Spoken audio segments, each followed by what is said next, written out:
இனியவர்களே, ஆனந்தமானவர்களே, அற்புதமானவர்களே, இந்த அற்புதமான தருணத்தில் படைத்தலைவன் பொங்கல் என்றே எதிர்பார்த்தோம்.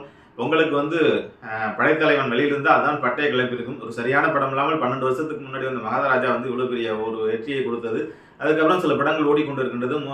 நேசிப்பாயா முரளியோட பையன் வந்த படம் கூட கொஞ்சம் நல்ல ரெஸ்பான்ஸ் கொடுத்துருக்கு. இதை தாண்டி கேப்டனுடைய ரசிகர்கள் எல்லாம் ஆவலோடு எதிர்பார்த்த படைத்தலைவன் வரலை.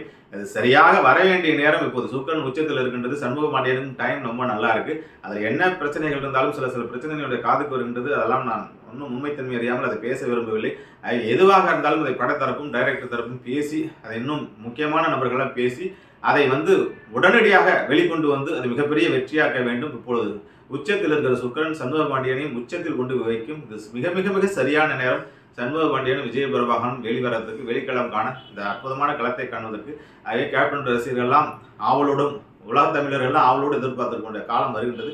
படைத்தலைவன் இந்த 123 நாட்களை வெளியாகி மிகப்பெரிய வெற்றி பெற வேண்டும். இந்த சுக்கரன் உச்சத்தில் இருக்கிற நாட்கள் வெற்றி பெற வேண்டும் என்பதை சொல்லிக்கொண்டு மேற்கொண்டு சுக்கரன் பயிற்சியை பற்றி, சுக்கரன் உச்சத்தை பற்றி பலன்கள் நிறைய நம்முடைய குழுவில் பகிர்ந்து கொண்டிருக்கிற நண்பர்களே, அதையும் தொடர்ந்து பாருங்கள் என்பதை கேட்டுக்கொண்டு உங்களிடம் விடைபெறுகின்றேன். வாழ்த்துக்கள். வாழிய நலம், வாழிய பல்லாண்டு.